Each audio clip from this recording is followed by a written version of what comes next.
KCR SIT నోటీసుల గురించి మనం డీటెయిల్గా మనం మాట్లాడుకోవాల్సిన అవసరం అయితే ఉంది. సో కేసీఆర్ నిన్న స్పష్టంగా చాలా విషయాలు కూడా చెప్పడం జరిగింది.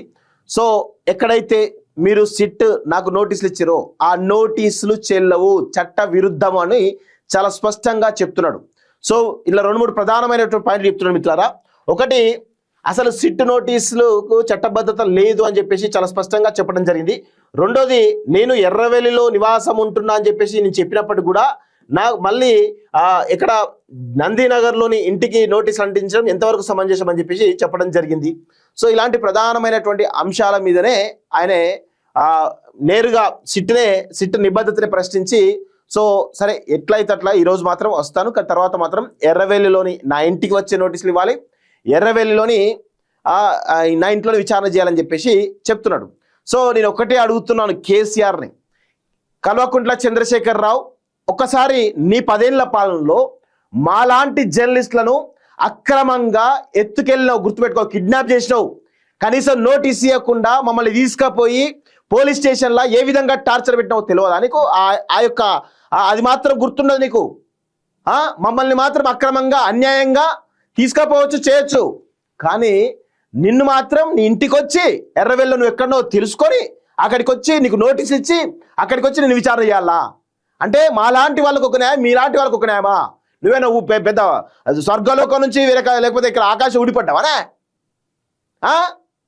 అసలు నీకు నందినగర్లో నోటీస్ ఇచ్చితే ఎక్కువ అంటే నువ్వు ఇంకా ఎర్రవెల్లికి వచ్చి నోటీసులు ఇవ్వాలి, ఎర్రవెల్లికి వచ్చి విచారణ చేయాలని చెప్పి శుద్ధపూస ముచ్చట్లు చెప్తున్నావా?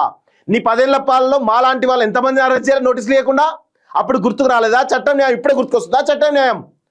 సిగ్గు శరం ఉండాలి కేసీఆర్. నీదో బతుకు, నువ్వు ఎందుకు బతుకున్నావో అర్థం కాదు.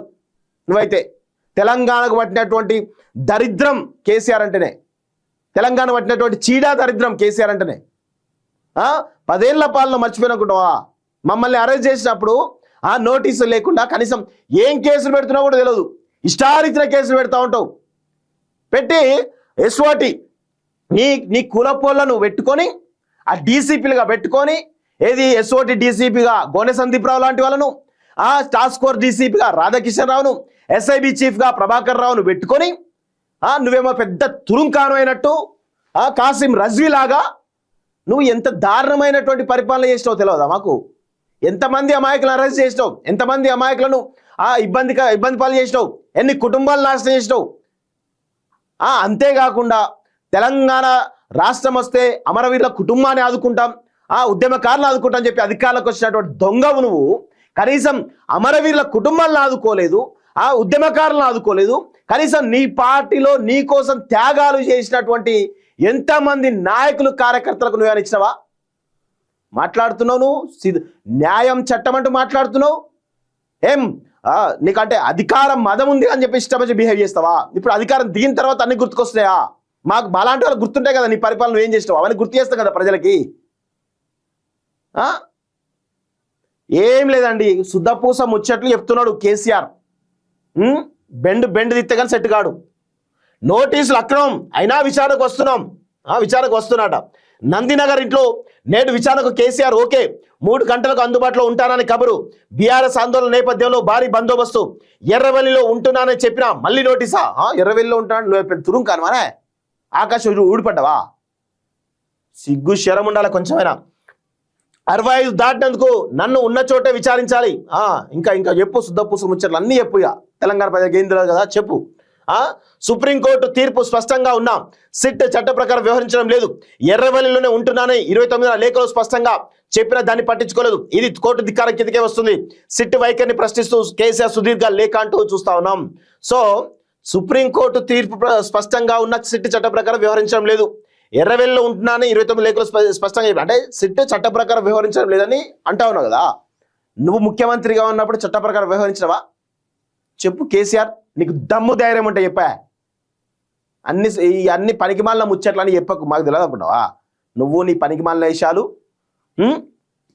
ఫోన్ ట్యాపింగ్ కేసులో మాజీ సీఎం బీఆర్ఎస్ అధినేత కేసీఆర్ ను సిట్ అధికారులు హైదరాబాద్ నందినగర్లోని ఆయన నివాసంలో విచారించనున్నారు. ఆదివారం మధ్యాహ్నం 3 గంటలకు విచారించడానికి ఏర్పాట్లు చేశారు. విచారణ సందర్భంగా బీఆర్ఎస్ శ్రేణులు నిరసనకు పిలుపునడంతో ఆ ప్రాంతాన్ని బారికేడ్లతో దిగ్బంధనం చేసి అదనపు బలగాలను మోహరిస్తున్నారు. సిట్ అధికారులు పంపిన 2వ నోటీసుకు కేసీఆర్ సమాధానం ఇచ్చారు. 3 పేజీల సుదీర్ఘమైనటువంటి లేఖ రాసిందట. రాస్తే ఏమైతుంది? లేఖను జూబ్లీహిల్స్ ఏసీపీకి పంపారు. సిట్ అధికారులు ఇచ్చిన నోటీసు చట్టం ప్రకారం లేదని కేసీఆర్ అభిప్రాయపడ్డారు. అయినప్పటికీ బాధితాయుతమైన వ్యక్తిగా, బాధితాయుతమైనటువంటి వ్యక్తి అట నువ్వు. నీలాంటోడు తెలంగాణలో ఉండడం, తెలంగాణ పట్టుకున్నటువంటి దరిద్రం. సో అయినప్పటికీ బాధితమైన వ్యక్తిగా విచారణలో పాల్గొంటానని స్పష్టం చేశారు. ఆదివారం మధ్యాహ్నం 3 గంటలకు నందినగర్ నివాసంలో అందుబాటులో ఉంటానని చెప్పారు. కేసీఆర్ తన లేఖలో పలు కోర్టు తీర్పులు ప్రస్తావించారు. సిట్ చట్ట ప్రకారం వివరించడం లేదని, ద్వంద్వ వైఖరి అవలంబిస్తుందని మండిపడ్డారు. పంజాగుట్టలో నమోదైనటువంటి క్రైమ్ నెంబర్ 243 కేసు విచారణలో భాగంగా సెక్షన్ 160 సిఆర్పిసి కింద సిట్ అధికారులు ఈ నెల 29న ఇచ్చిన నోటీసుకు తాను అదే రోజున జవాబు పంపారని చెప్పారు. సెక్షన్ 160 ప్రకారం 65 ఏళ్లు వయసు పైబడిన వారిని విచారించాల్సి వస్తే వారు నివసిస్తున్నటువంటి ప్రదేశానికి దర్యాప్తు అధికారి వెళ్లి విచారణ చేపట్టాలని చట్టం స్పష్టంగా చెబుతుందని గుర్తు చేశారు. ఇక నువ్వు చెప్పాలి, నేను ఎర్రవెల్లి కాదు, నేను అమెరికాలో ఉన్నా, అమెరికాకి రమ్మంట ఏంది? నువ్వు అమెరికాలో ఉన్నా, నువ్వు ఏ పొజిషన్లో ఉన్నా, ఎట్లున్నా రమ్మంటావా? వచ్చి చేయాలా? నీ అఫీషియల్ అడ్రస్ ఏందా? మార్చుకో. నువ్వు ఎర్రవెల్లిని అఫీషియల్ అడ్రస్ మార్చుకో చూద్దాం. నీ అఫీషియల్ అడ్రస్ ఏమైనా నందినగర్ ఉంటుంది, పోలీసులు దాని ప్రకారం పోతారు. నువ్వేమో ఉండేదేమో ఎర్రవెల్లిలో ఉంటావు, లేకపోతే ఇంకేన్నో ఉంటావు. ఆడికొచ్చి నువ్వెంత వ్యవసాయం చేస్తున్నావు ఏందో అవన్నీ చూడాలా? నీ పనికి మళ్ళీ వేసారని అక్కడికి వచ్చి చూడాలా సిట్ అధికారులు. గిట్లా ఉంటుంది పరిస్థితి. సో ఈ కేసు సంబంధించి తదుపరి సమాచారం ఏదైనా ఆ చిరునామాకి పంపించకోరని ప్రశ్నించారు. 30న గుర్తేలేని వ్యక్తులు నందినగర్కు వెళ్లి అక్కడ తన గురించి విచారించి తాను లేనని తెలుసుకొని గోడకు లేఖ అంటించడంపై కేసీఆర్ తీవ్ర అభ్యంతరం వ్యక్తం చేశారు. తాను ఎర్రవెల్లిలో ఉంటున్న విషయాన్ని స్పష్టంగా 29వ తేదీన లేఖలో పేర్కొన్నప్పటికీ సిట్ అధికారులు ఎన్నికల అఫిడవిట్, అసెంబ్లీ రికార్డుల ప్రకారం నందినగర్ ఇల్లు అధికార చిరునామా అవుతుందని పేర్కొంటూ అక్కడ నోటీసులు అంటించడం ఖండించారు. అసెంబ్లీ ఎన్నికల అఫిడవిట్ ప్రకారమే దర్యాప్తు అధికారులు వ్యవహరించాల్సి వస్తే సిద్దిపేట ఎమ్మెల్యే హరీష్ రావుకు ఆయన ఎన్నికల అఫిడవిట్లో పేర్కొన్న సిద్దిపేట ఇంటికి వెళ్లి నోటీసులు ఇవ్వాల్సి ఉంటుందని, ఆయనకు హైదరాబాద్లో నోటీసులు ఎందుకు ఇచ్చారని ప్రశ్నించారంటూ చూస్తాను. అన్ని పనికి మాల లాజిక్లు ఉంటాయి కేసీఆర్ దగ్గర. ఒక్కటి సరైన లాజిక్ ఉండదు. దేనికి అన్ని పనికి మాల లాజిక్లే ఉంటాయి. సో అనుసరిస్తున్న ద్వంద్వ వైఖరికి ఇది నిరసన కాదా అని ప్రశ్నించారు. సెక్షన్ 160 సిఆర్పిసి నోటీసుకు సంబంధించి సత్యేంద్ర కుమార్ వర్సెస్ సిబిఐ కేసులో సుప్రీంకోర్టు ఇచ్చిన ఉత్తర్వులను కేసీఆర్ ప్రస్తావించారు. అన్ని రాష్ట్రాలు, కేంద్రపాలిత ప్రాంతాల్లో ఒకే విధమైనటువంటి ప్రమాణాలు పాటించాలని సుప్రీంకోర్టు స్పష్టంగా పేర్కొందని అన్నారు. సిఆర్పిసి 160 ప్రకారం నోటీస్ ఇస్తున్నప్పుడు సిఆర్పిసి సెక్షన్ 62(2)ను కూడా దర్యాప్తు అధికారులు చదువుకొని ఉండాల్సిందని వ్యాఖ్యానించారు. నోటీసు ఎవరికి ఇవ్వదలుచుకున్నారో ఆ వ్యక్తి నివసిస్తున్న ప్రదేశానికి వెళ్లి నోటీసును అందజేయాల్సి ఉండగా సిట్ చట్టాన్ని అతిక్రమించి తాను ఉండని ప్రదేశానికి వెళ్లి గోడపై ఎలా అంటిస్తారని ప్రశ్నించారు. చట్టం దృష్టిలో అది నోటీసే కాదని చెప్పారు. భారత రాజ్యాంగం పౌరులకు ఆర్టికల్ 21 ప్రకారం కల్పించిన వ్యక్తిగత స్వేచ్ఛ, ఆర్టికల్ 14 ప్రకారం చట్ట సమానత్వం అనే అంశాలు సిట్ ఉల్లంఘించిన లేఖలో కేసీఆర్ ఆరోపించారంటూ చూస్తాను. సో అన్ని ఒక పనికి మాల లాజిక్ అంటూ. ఇప్పుడు నువ్వు ఎర్రవెల్లి ఫామ్ హౌస్ లో ఉంటున్న విషయం ఇక పోలీసులు తెలుసుకోవాలి, నువ్వేంటో తెలుసుకుని అక్కడ పోవాలనా? మరి నీ అడ్రస్ ఎందుకు మరి అఫిడవిట్లో కానీ అసెంబ్లీలో కానీ అఫిడవిట్ ఎందుకు నందినగర్ పెట్టినావు? అది చట్టవిరుద్ధం కాదా? ఇదే చట్టవిరుద్ధమా? ఇక నువ్వు పేరు తురుంకాను అని చెప్పి నువ్వు ఎక్కడో దొరకట్టుకొని పోవాలి. నాడికి సిగ్గుండాలిగా కొంచెం మాట్లాడడానికి. పిఎస్కు వెళ్దాం అనుకున్నా, అబ్బో జూబ్లీహిల్స్ పోలీస్ స్టేషన్కు వెళ్ళడమా లేక నందినగర్ ఇంట్లోనే విచారణకు అందుబాటులో ఉండడమా అనే అంశంపై బీఆర్ఎస్ అధినేత పార్టీ నేతలతో చర్చించారు. పిఎస్కు వెళ్లడం వల్ల పార్టీకి ప్లస్ అవుతుందని అత్యధికులు భావించారు. అయితే విచారణ జరిగేది 2వ అంతస్తులు కావడం, అన్ని మెట్లు ఎక్కి కేసీఆర్ వెళ్లడం కష్టమనే అభిప్రాయాలు వ్యక్తమయ్యాయి. ఇటీవల సిట్ విచారణకు పిఎస్కు వెళ్లిన హరీష్, కేటీఆర్ ఎన్ని మెట్లు ఎక్కాల్సి వస్తుందో కేసీఆర్కి వివరించారు. కేసీఆర్ తుంటి ఎముక శస్త్రచికిత్స చేయించుకున్న నేపథ్యంలో 2 అంతస్తులు ఎక్కడం ఇబ్బంది అని నందినగర్ ఇంటికే మొగ్గు చూపినట్టు తెలుస్తోంది అంటూ చూస్తాను. లిఫ్ట్ ఉండదా? అంత పెద్ద పోలీస్ స్టేషన్ లిఫ్ట్ ఉంటుందా? ఉంటుంది. ఇగో జన సమీకరణ చేస్తారట. ఉదయం 9 గంటల సమయంలో ఎర్రవెల్లి నివాసం నుంచి కేసీఆర్ బయలుదేరుతారు. 11 గంటలకు నందినగర్ నివాసానికి చేరుకుంటారు. ఈ సందర్భంగా హైదరాబాద్ సమీప ప్రాంతాల నుంచి జన సమీకరణ చేసేందుకు బీఆర్ఎస్ ఏర్పాటు చేసినట్టు తెలుస్తుందంటూ చూస్తాను. ఏం లేదండి, ఇక్కడ దయచేసి నేను ఒకటే బీఆర్ఎస్ క్యాడర్కి నేను ఒకటే చెప్తాను, మీరు ఈ యొక్క పనికి మాలిన వాళ్ళ కోసము త్యాగాలు చేయకండి. తెలంగాణ రాష్ట్రం ఇప్పటికే 1200 మంది ఆత్మ బలిదానాలు చేసుకొని ఈరోజు వాళ్ళ తల్లుల ఆత్మఘోషలు ఇంకా ఇంకా ఇంకా మాకు వినిపిస్తూ ఉన్నాయి.